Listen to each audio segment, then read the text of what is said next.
Hey, how you guys doing? Leather Rock, welcome to my live stream. And this is Cassie. Today, I was not planning on doing this. I was going to post a video that I had in the can, but because so many serious things continue to be going on in my neighborhood regarding the apathy with coronavirus, I felt that I had to go on today. So, and since this is a very important issue, right, Cassie? I'll put you down. All right, all right. So, I have to word what I have to say very carefully because I have maybe a bit of a big mouth.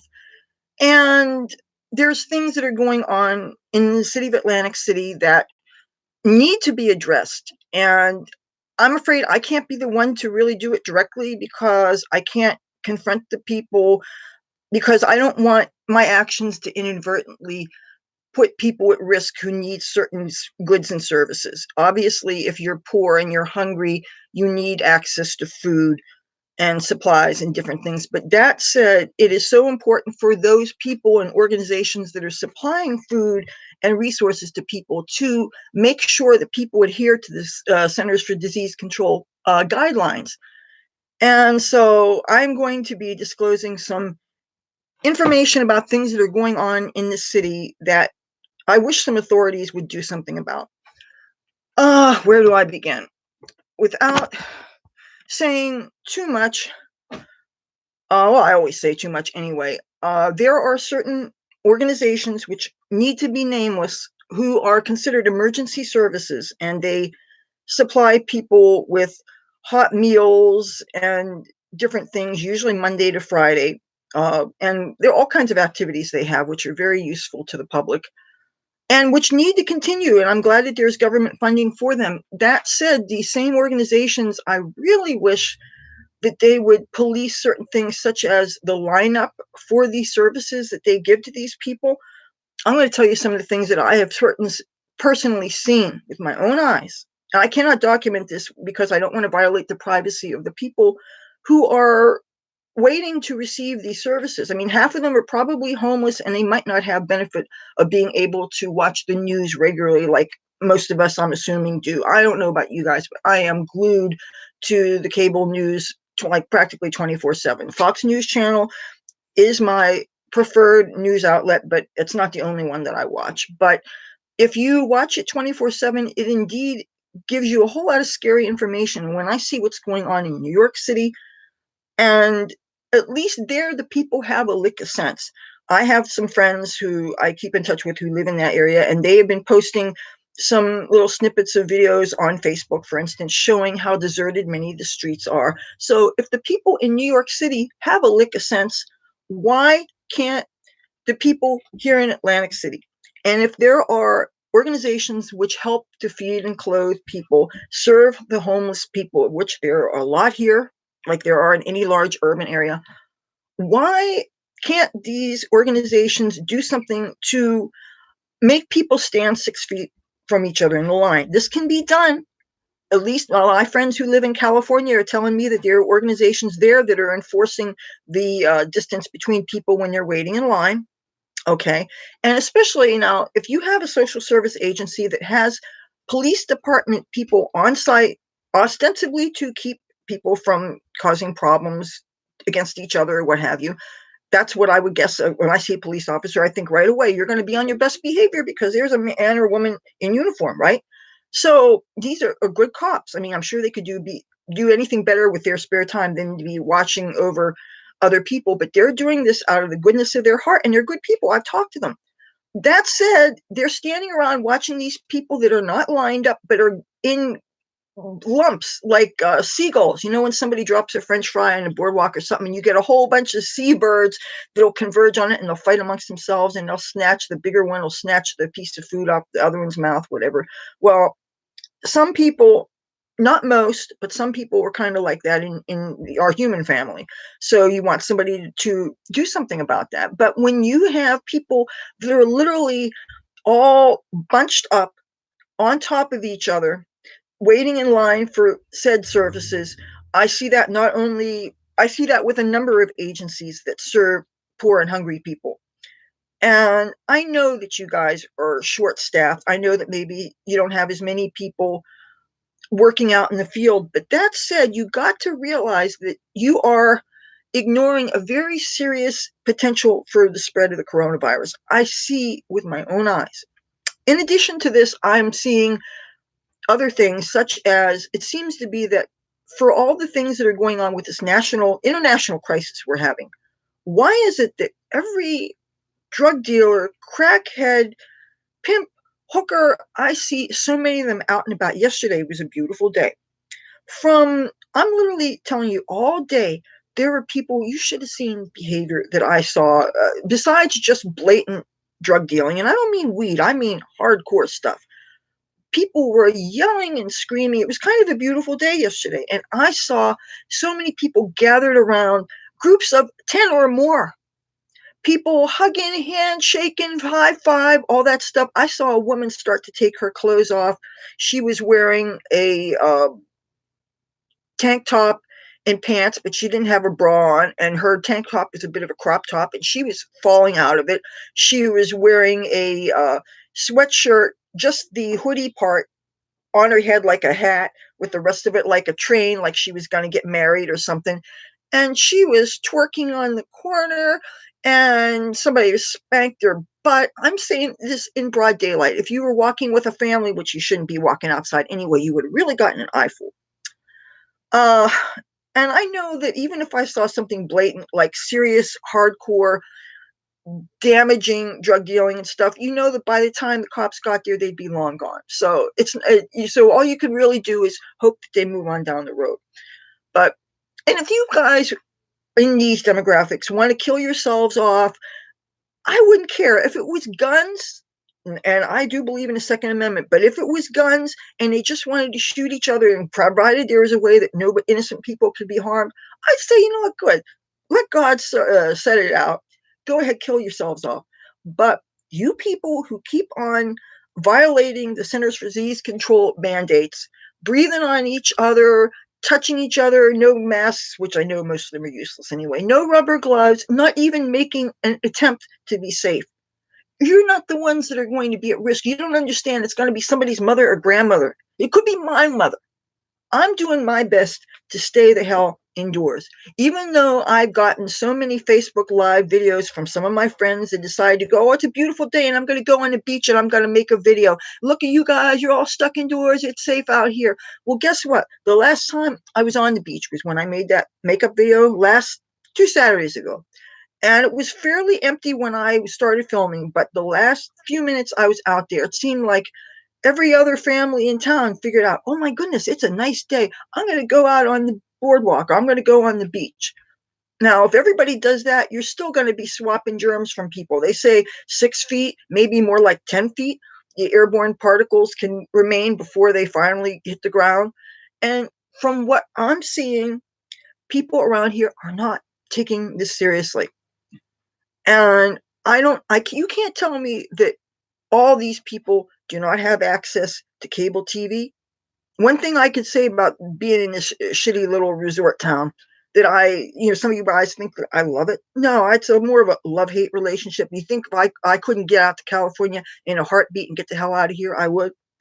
But so many people, and you need to have a cable or some way to get even networks. This is sea level. So you have to have some way of getting cable news, whatever. I could see if you're homeless, you obviously don't have those options. I have been homeless before when I was in California, and I was sleeping in squats and sleeping in my car and doing the couch tour, which may very well be my destiny. I don't know. I mean, rent wasn't affordable then. It's sure no easier to afford now. You just got a bunch of tent cities now that they didn't have when I was there. But if the people, and when I was homeless, I know there was a lot of pop culture things I missed out on because I didn't have a radio with me. The only time I got to see a TV is if a TV happened to be playing in a shelter I was in, or if I happened to be at a friend's house or something. But there's a lot that you miss when you're on the street. But that said, you would have to be under a fucking rock to not know what's going on. And I don't understand when you see that this is killing people, when you see that it might not affect you because maybe you think you're young and healthy, but you could very well spread it to somebody's beloved mother, somebody's beloved grandmother. The people that are doing their best to stay out of the fray of this are still being exposed to it by the people who are running out and about, screaming and yelling, and all this physical contact. I would be, God help me. I'm not wishing bad things happen to anybody. Certainly don't want anything to happen here. Don't want anything to affect me and the people I love, even though there's not a whole lot of people I love locally. But what if these idiots, these, I want to say a bunch of things that I probably shouldn't say on here. So many people here just do not care. And because if they did, and a matter of fact, I have occasionally thrown my window open and said a few things to a few, especially some senior citizens who are waiting in line for this goods and their services or whatever. And they basically told me off, told me what I could do with myself. And this is much ado about nothing. And this is not a big deal. And those are the very people that would stand to get pneumonia and fibrosis of the lungs and all these terrible things that happened associated with the coronavirus. So I'm stuck with not being able to do anything about other people's behavior. I thought for sure that they were going to have some kind of official lockdown where the streets really would be deserted, where police would be driving around with megaphones saying, "Hey, you on the corner, uh, don't disperse." Do we not have enough manpower with the police department? I mean, I'm starting to see some service people that are wearing masks and gloves and things, but for the most part, people here are not taking things seriously. I know that it's a drain on resources and it also hurts the economy to do full absolute lockdowns, but maybe we need to do something. Maybe we need a national lockdown. Maybe we need a special, I mean, if a state of emergency is not enough to wake people up and make people take things seriously, maybe you need to actually make a real full on curfew because people, you guys who normally have jobs that are now working at home, so you have found a way to keep working. That's good. Well, these drug dealers, their work is outside, and there is no way to stop them. And why they wouldn't care about spreading disease too, because if their customers and their customers' families die, then it's going to hit their bottom line too. So even the dirt bags, it is incumbent on them to obey these restrictions also. I feel so helpless when I look out my window and I see this stuff going on, and I can't really escape it because if as long unless I have my TV up really loud, and believe me, some of the shenanigans that go on outside drowns out my TV and my computer. But how would you feel if you saw a whole bunch of disease spreading stuff going on and you knew that there was nothing you could do about it? And if you do confront people, they tell you to go fuck yourself, which is the input that I'm getting. And the people I live with, one of them totally stays in, the other likes to go out exploring. And I think that is really irresponsible too, because if I sure don't want these germs. I have another roommate who is in the senior citizen category. She doesn't want exposed to these germs. My cats don't need them either. But somebody needs to, and I don't think it can be me, somebody needs to alert the powers that be in the city of Atlantic City, New Jersey, to let them know that there are emergency services, social service agencies that are feeding hungry people, homeless people, but they are not enforcing the safety of how they line up. And they really need to do so, because if this coronavirus impacts the homeless population, where so many of them are forced to either be all on each other because they're in the shelters or they're camped out, and a lot of times there's safety in numbers. So females especially like to be with around other people because you do feel safer. And I know something about this because I am a female last time I checked. And I remember when I was living in San Francisco, when I was camping out, as much as I'm a loner, I camped out with groups of people because you do feel safer. You have people looking after you, out for you, watching your back. So if you are a social service agency, especially you're getting government funding, federal funds, they have rubber gloves and they have these people sign in before they get whatever it is they're getting. So they are getting government funding. If you are a social service agency and you're considered emergency services and you are getting government funding, why do you not enforce the safe distance thing? You can do it. You guys can do it. All the volunteers you have, and some of you guys have not just volunteers, but paid staff, and they're good people. They're selfless people. I've met many of them. Please, if you're watching me, please have them do something about the social distancing, because people are spreading it really bad. You can't tell me they're not. And I'm afraid something tragic is going to happen in this town. I really wish somebody would take this seriously. I have brought this up on Facebook. I brought this up one-on-one to certain friends of mine. Uh, and again, I was not planning on doing this video today, but if this can get the attention of somebody who might be able to do something about it, I hope it does. I can do a crappy makeup tutorial any day of the week, but since these things are going on right now and they really need to be taken seriously, I'm hoping that somebody who sees this or watches the rebroadcast can knock some sense into somebody so that they start enforcing the Centers for Disease Control rulings that we got. Did you guys get something in the mail from Trump? We did, and it's all about basically all the stuff they say about stay 6 feet apart, uh, sanitize things before you touch them, don't bring contaminated things into the home, all that basic stuff. These people that are outside, they can't do a lot of these basic sanitary things. I'm sure they're not carrying around bleach and hand sanitizer. Most people are not taking this seriously. And even if people start dropping like flies, it's not going to be enough to take things seriously for these people, because they probably won't know when somebody they know has died. When you're homeless, even if you have cell phones, and not all cell phones, not all homeless people have cell phones any more than all people with homes have cell phones, because I sure don't have one. But something needs to be done. If you hear the sound of my voice, if you're watching this live or on the rebroadcast, please, you can maybe help save lives if you contact somebody. Maybe you're in a position where you're not going to get in trouble for doing so. Whistleblowers, sometimes things happen to them, especially if you don't know whether they're telling the truth. But all you need to do is go to these social service agencies that are considered emergency services, the ones that feed Monday to Friday or whenever. See for yourself. Go to where they are, stand across the street, and watch how they line up in big bunches.